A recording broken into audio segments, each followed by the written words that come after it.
जोहार झारखंड, जय झारखंड। उम्मीद करते हैं आप सभी ठीक होंगे। हालांकि झारखंड में सारी चीज़ें ठीक नहीं हो रही है। उसी क्रम में आज अक्सर हम लोग कहते हैं, सुनते हैं कि आज जो कानूनी व्यवस्थाएं हैं कहीं ना कहीं सत्ता के अधीन हो गई हैं, जबकि कानूनी व्यवस्थाओं को स्वतंत्र रहना चाहिए। जो भी कानूनी व्यवस्थाएं हैं, जो भी एजेंसियां हैं, उन्हें कहीं ना कहीं स्वतंत्र रहना चाहिए, स्वतंत्र दिखना चाहिए, स्वतंत्र कार्य करना चाहिए। लेकिन आज दुर्भाग्य का विषय है, वो तमाम कानूनी एजेंसियां, कानूनी प्रक्रियाएं सत्ता के अधीन होकर रह गई। जिस क्रम में सुनने को आया है कि अमित दादा जो लगातार सत्ता दल, भले वे विधायक नहीं थे लेकिन तो सत्ता दल में थे, जाहिर सी बात है सत्ता दल के साथ रहकर बहुत कुछ कर सकते थे, बहुत कुछ अर्जन कर सकते थे। लेकिन उन्होंने झारखंडियत को चुना और विगत 1.5 साल पूर्व उन्होंने अपने दल से इस्तीफा भी दिया। उसके लिए हम लोगों ने उन्हें स्वागत करते हुए उनका इस्तकबाल किया था और उनका वेलकम, अभिनंदन किया था। तो जैसा कि अभी सुनने में आया है और चर्चाएं मिली हैं कि वे अपने आप को शायद सरेंडर करने जा रहे हैं। तो इस परिस्थिति में हम लोग यही कहना चाहेंगे कि हम लोग अमित दा के साथ हैं और निश्चय ही माटी की लड़ाई के लिए उन्होंने जो परित्याग किया है, आज विगत कई दिनों से लगातार 21 किलोमीटर की दौड़ लगा रहे हैं इस तपीस में, इस गर्मी में। तो कहीं ना कहीं एक समर्पित भाव उनका, और उनके साथ उनके कुछ सहयोगी हैं, उनके कुछ साथी हैं, अन्य आंदोलनकारी साथी भी हैं जिनको भी धारा 353 के तहत अरेस्टिंग करने का विषय सामने आया है। तो ये काफ़ी दुख का विषय है, काफ़ी खेद का विषय है। यही माननीय मुख्यमंत्री कुछ दिन पूर्व ईडी के शिकंजों में शायद खनन का मामला था, जिनमें उनके मुख्यमंत्री का जो पद है उस पर सवालिया निशान खड़ा हो रहा था। लेकिन उस पर किसी प्रकार से टाल मटोल करते हुए, किसी प्रकार उस सिचुएशन को हैंडल करते हुए निकल आते हैं। स्वाभाविक सी बात है, सत्ता में है, शक्ति का उन्होंने अपने हितार्थ के लिए उपयोग किया। लेकिन जो लोग सत्ता से कट गए हैं, क्या वे लोग, उनके लिए 353 की धारा मजाक बन जाएगी? और लिहाजा आज के डेट में हमारे कानूनी व्यवस्थाओं की बात करें, जो 353 का जो आर्टिकल सेक्शन है इंडियन पेनल कोड के तहत, 353 की जो सेक्शन है वो कहीं ना कहीं एक मजाक का विषय बन गया है। सरकारी काम में बाधा, कुछ हो चाहे नहीं हो, सरकारी काम में बाधा। आंदोलन करने जाओ तो सरकारी काम में बाधा, अपनी आवाज़ उठाने जाओ तो सरकारी काम में बाधा, वीडियो से अगर कुछ गलत कर रहा है उसके खिलाफ बात करो तो सरकारी काम में बाधा, थाना प्रभारी घूस ले रहा है उसके खिलाफ बात करो तो सरकारी काम में बाधा, अपने हक अधिकार की बात करो तो सरकारी काम में बाधा। तो कुल मिलाकर 353 सेक्शन आज के डेट में मजाक बन के रह गया है। और उसी के तहत अमित दा के साथ जो कानूनी दांवपेच खेला जा रहा है, जो इसका कहीं ना कहीं हम लोग भर्त्सना करते हैं। और निश्चय ही इस घड़ी में हम लोग उनके साथ हैं और लिहाजा साथ होना भी चाहिए, क्योंकि उन्होंने उस समय अपने दल का त्याग किया जिस समय उनका दल सत्ता में था। यानी उस दल के साथ रहकर बहुत कुछ अर्जन कर सकते थे। उसके बावजूद उनके और उनके साथियों को हुलजोहार करते हैं, नमस्कार करते हैं और उनके साथ निश्चय ही आज तमाम परिस्थितियां आपके सामने हैं कि आज किस प्रकार 353 का जो सेक्शन है मजाक बन के रह गया है। अगर विधानसभा घेराव की बात कही जाए तो ये सर्वविदित है कि विधानसभा से न जाने 500 मीटर की दूरी, 1 किलोमीटर की दूरी पर ही बैरिकेडिंग होता है और वहाँ से तो आगे किसी को जाने दिया ही नहीं जाता है। उसके बावजूद इस प्रकार मतलब शिकंजा कसना, इस प्रकार से साजिशें करना, ये बहुत ही दुर्भाग्यपूर्ण विषय है। छात्रों ने भी, जो जेएसएसयू का आंदोलन हुआ था उस समय जो काफ़ी धाराएं लगाई गई, सर्वविदित है और सबने देखा कि आंसू गैस प्रशासन की ओर से छोड़ा गया, रबड़ गोलियां प्रशासन की ओर से छोड़ा गया, लाठीचार्ज प्रशासन की ओर से किया गया और फाइनली फर्जी केस छात्रों पर लाद दिया जाता है। तो कहीं ना कहीं एक आवाज़ को दबाने के लिए, और सिंपल सा बात है, यदि आपको लगता है कि आंदोलन करने से राज्य की विधि व्यवस्था माने चरमरा जा रही है या फिर उसमें बाधा उत्पन्न हो रही है, तो चाहे जो भी आंदोलनकारी रहे, अमित दा रहें, देवेंद्र बाबू रहें, मनोज जी रहें, जो भी रहें, उनसे आप टेबल टॉक कीजिए, उन्हें बुलाइए, उनका प्रतिनिधिमंडल बुलाइए। तो ठीक उसी प्रकार से अमित दा रहें या फिर जो भी आंदोलनकारी रहें, मुख्यमंत्री जी को अपना हृदय बड़ा करते हुए उन्हें बुलाना चाहिए। और ऐसे भी अमित दा उनके दल से थे, उनके दल में काफ़ी दिन रहे हैं, तो इसीलिए उनको टेबल टॉक के लिए बुलाते हैं, उनसे बैठ कर बात करते हैं। लेकिन कहीं ना कहीं ये अन्यायपूर्ण विषय है और ये केवल अमित दा ही नहीं, आने वाले दिन जो भी लोग अपने अधिकार की बात करेंगे, जो भी लोग अपने लड़ाई को लड़ने जाएंगे निश्चय ही उन्हें दबाने के लिए 353 सेक्शन कारगर साबित होता है। और हम लोग भी डरे से हमें लोग डर कर पीछे हट जाते हैं, लेकिन अब हम यही कहेंगे 353 कानूनी दांव पेच, जिनको जो करना है करे, उन्हें रस्सियां तैयार रखें, हम लोग गर्दन लिए तैयार हैं, उन्हें तलवार लिए तैयार रहें, हम लोग शीश लेकर तैयार हैं, शीश कटेंगे, इन पर फांसियां चढ़ेंगे, लेकिन जो आंदोलन की आगाज किलकारी खिली है वो पीछे नहीं हटेगी।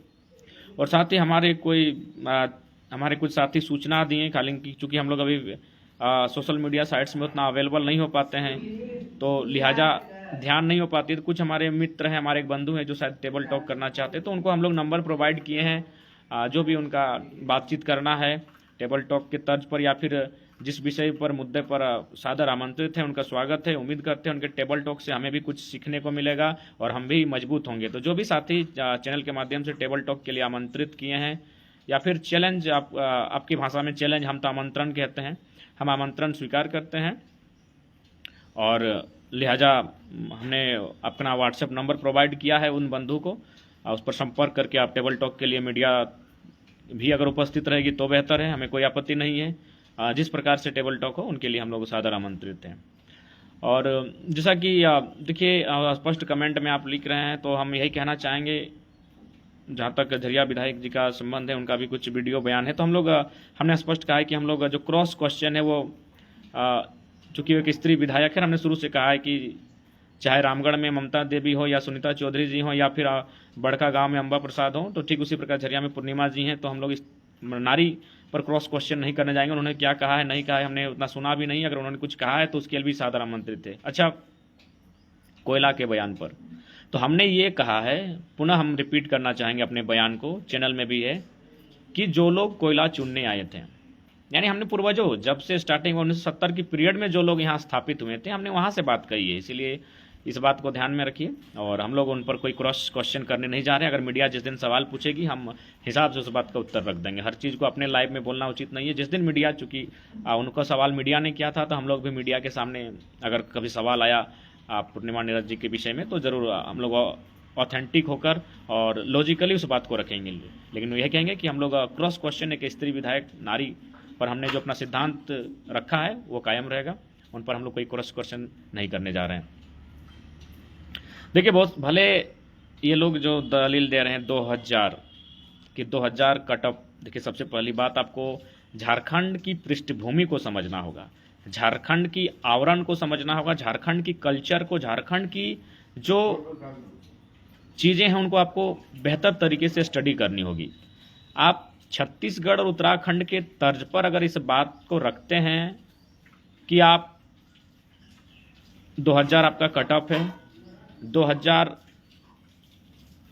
के दिन को ही स्थानीय नीति तय किया जाए, तो ये पॉसिबल इसलिए नहीं है। एक लॉजिकली उदाहरण देते हैं। अंग्रेज तो हम लोग आज़ादी 1947 में ले लिए, तो क्या 1947 में आज़ादी लिए इसका मतलब क्या है कि अंग्रेज लोग ही हमारी विधि व्यवस्था में रहेंगे? जी नहीं, अंग्रेज या तो उनको शक्तियां शून्य हो जाएंगी या तो अपने देश वापस चले जाएंगे। तो ठीक उसी प्रकार जो हमने झारखंड लिया, देखिए जो लोग अपशब्द भाषा का प्रयोग करते हैं, बिल्कुल उनको हमारा संदेश होगा कि अपनी भाषा में मर्यादा रखें, ये हम स्पष्ट कहना चाहेंगे। और विशेषकर मैं तमाम उन चैनल्स, यूट्यूबर्स को भी कहना चाहेंगे कि आप लोग व्यू के लिए कुछ, जब आप किसी का वीडियो करते, जाहिर सी बात है भावनात्मक विषय होता है, तो कोई फ्लो में कुछ ऐसे शब्दों का प्रयोग कर देता है तो उसे कट कर लीजिएगा, जितने भी यूट्यूबर बंधु सब हैं। क्योंकि देखिए व्यूअर्स मायने नहीं है, सब्सक्राइबर मायने नहीं है। आप चूंकि लोगों की बात को प्रेजेंट करते हैं तो कोशिश कीजिएगा, एक इंसान जाहिर सी बात है वो कोई स्टडी करके नहीं आता है आपके सामने बोलने के लिए, तो कुछ बातें ऐसी रख दी जाई होंगी। खैर देश के प्रधानमंत्री और अभी गृह मंत्री तो धड़ाधड़ अशब्द भाषा का प्रयोग कर रहे हैं, लेकिन उन पर बोलने वाला, तो इसलिए कोशिश कीजिए अगर कुछ लोग अगर, तो उनका उस पॉइंट को काट दीजिए ताकि उससे कोई आसपास का माहौल का सामंजस्य खराब ना हो। और दूसरा बात, जितने भी साथी हैं जब भी बात रखें तो कोशिश कीजिएगा माने संयम के साथ रखें, मर्यादित होकर रखें। मानते हैं कि इंसान होने के कारण भूलें हो जाती है, हम लोग भी कभी कुछ ऐसे शब्द कहते हैं जो माने उचित नहीं होता है, लेकिन कोशिश कीजिए कि संभवतः ऐसे शब्दों का प्रयोग ना हो जो माने आंदोलन को सवाल खड़ा करे। बाकी लोगों का काम है खड़ा करना, वो तो भाई चलेंगे ही, आलोचनाएं सहनी होंगी, लेकिन प्रयास कीजिए। और साथ ही मैं और एक विशेष निवेदन करना चाहूँगा, जो भी पेज मेरे नाम से हैं, समर्थक हो, फैन हो, तो कृपया उसमें हमसे संबंधित ही वीडियो चलाएं, क्योंकि आप पेज को हमारे नाम से रखे हैं, तो इसीलिए आपसे हमारी विनम्र प्रार्थना होगी। बाकी आप अपने नाम से कर लें पेज को, हमें कोई आपत्ति नहीं है, क्योंकि उसमें क्या होता है कि लोगों को ऐसा लगता है कि उनसे हमारी पहचान है कुछ, तो ऐसा नहीं है, जबकि हम लोग अपना जानते तक नहीं कौन क्या कहाँ क्या हो रहा है, क्या घटनाक्रम हो रहा है। तो इसलिए मेरा मानना है जो भी हमारे नाम से पेज बने हैं उनसे विनम्र प्रार्थना है, कृपया करके उन पेज में हमसे रिलेटेड वीडियो ही डालें, हमसे रिलेटेड पोस्ट ही डालें, या तो फिर आप उस पेज को अपने नाम से कर लें। अगर आपका फॉलोअर्स बढ़ चुका है तो अपने नाम से आप कर सकते हैं। तो इसलिए हम विनम्र प्रार्थना करना चाहेंगे उन तमाम साथियों से, बंधुओं से जिन जो हमारे नाम से पेज चलाते हैं, कृपया उस रिलेटेड वीडियो हमसे होनी चाहिए। और साथ ही मैं तमाम बंधुओं से, बहनों से भी निवेदन करना चाहूँगा, जब भी आप शब्दों को रखें तो कम से कम मर्यादित होकर रखें, सभ्यतापूर्वक रखें। आक्रोश रहे, लेकिन उस आक्रोश में एक सीमा रहे, सीमा का उल्लंघन ना हो।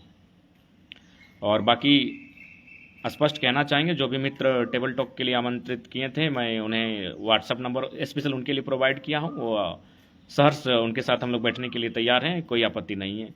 और जहाँ तक झरिया विधायिका का संबंध है, उनके उज्जवल भविष्य की कामना करते हैं। हाँ, ये लॉजिकली इस बात को रख सकते हैं कि भाई ये हमारा झारखंड अलग परिदृश्य के साथ बना है, अलग सोच के साथ बना है, इसलिए आप पूरे देश की बात, चूंकि अनुसूचित जनजाति का क्षेत्र होता है और यहाँ स्पष्ट है आर्टिकल 19(5) के अनुसार कि बाकी लोग यहाँ आके रह बस लेंगे, इनके साथ अगर उठ बैठ लेंगे तो इनकी जो आइडेंटिटी है वो डिस्टर्ब हो जाएगी, और डिस्टर्ब हुई है, इसमें कोई नई बात नहीं है। असुरी जनजाति खत्म हो गई, आज पहाड़िया, बिरजिया, बिरोहरी जनजाति खत्म होने के कगार पर है। आज कोल्हान में अगर कोल्हानिस्तान लोग मांग रहे हैं, क्यों मांग रहे हैं कि बाहर के लोगों का अतिक्रमण लगातार बढ़ा, बाहर के लोगों के जब लोग आने लगे तो जाहिर सी बात है उनकी भाषा थोपी गई, उनकी संस्कृति थोपी गई, तो इस कारण आज कोल्हान में कोल्हानिस्तान के नाम से एक गूंज उठने लगी है। तो कहीं ना कहीं इसलिए उस अतिक्रमण को रोकना चाहिए।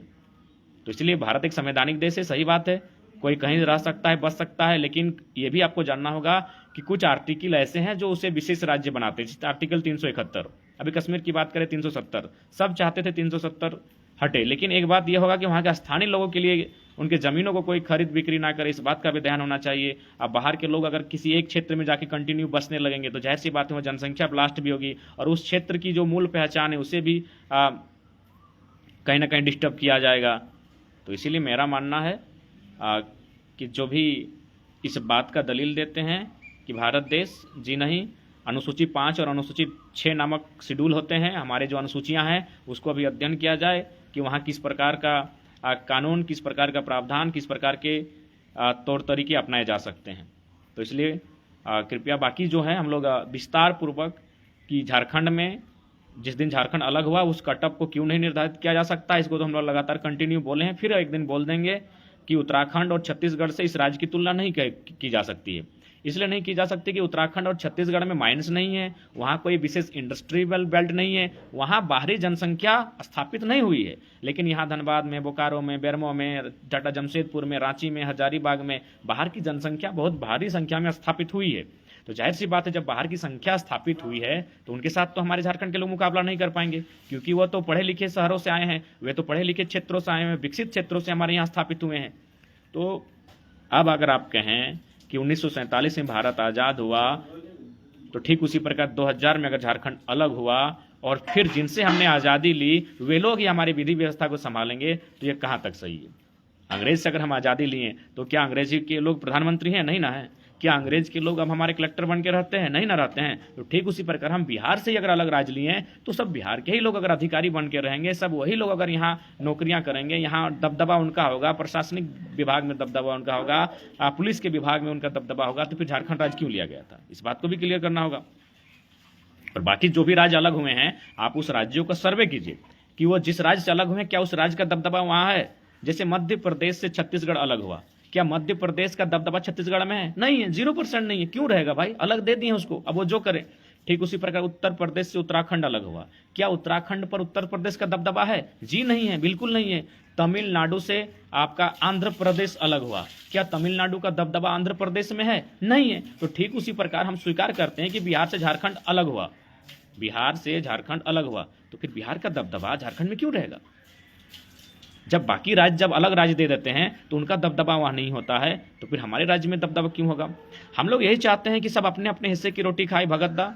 हम लोग ज़्यादा विशेष नहीं चाहते हैं, चाहे हमारे हिस्से की नौकरी हो, हमारे हिस्से का खेत हो, हमारे हिस्से की जो भी है वो हमारे हिस्से की है। अब मान के चले 2 भाई में ज़मीन का बंटवारा होता है, तो अगर बड़ा भाई और छोटा भाई के बीच ज़मीन का बंटवारा हो चुका है, बीच में जो हम लोग सियाड़ी बोलते हैं, आर बोलते हैं, जो भी बोलते हैं, वो लग चुका है, लेकिन ये कैसा न्याय होगा कि छोटे भाई का जो हिस्सा आप दिए हैं उस पर भी आप ही फसल लगाएं, उस फसल को जोत कोड़ आप करें, उसको काटें भी आप और खाएं भी आप, ये अन्याय है कि नहीं? तो ठीक उसी प्रकार जब झारखंड और बिहार अलग हो चुका है, दोनों का पार्टीशन हो चुका है, दोनों को अपना अपना भूभाग मिल चुका है, अपना अपना जमीन का टुकड़ा मिल चुका है, तो अब झारखंड को तय करने दीजिए ना, अपने जमीन पर वो पुदीना लगाए या खीरा लगाए या झींगा लगाए, उनको तय करने दीजिए। लेकिन आप जाके देखिए, और अंदर से खबर मिली है कि जिस प्रकार 1.5 लाख से मैंने 3 लाख तक अंग्रेज थे भारत में, पूरे भारत को गुलाम बना के रखे थे। 200 IAS IPS पूरे झारखंड को नेशनल नाबूद करके रखे हैं। मात्र 200 IAS IPS हैं जो अन्य राज्यों के हैं और मैक्सिमम उत्तर भारत के हैं, जो झारखंड को नेशनल नाबूद करके रखे हैं। मैं उनसे भी निवेदन करूंगा कि आप लोग पढ़ लिख के IAS IPS बन के आते हैं, सेवा भाव से आते हैं, तो लूटने के मकसद से झारखंड क्यों आते हैं? सीधी सी बात है। तो फिलहाल आज की वीडियो में हम इतना ही कहेंगे कि अमित दादा के साथ 353 का भारी मजाक बन रहा है। ऐसा अगर करने जाए तो हमको लगता है कि विधानसभा छोड़िए, लोकसभा के भीतर एक भी नेता नहीं बचेगा और पूरा लोकसभा और विधानसभा खाली हो जाएगी।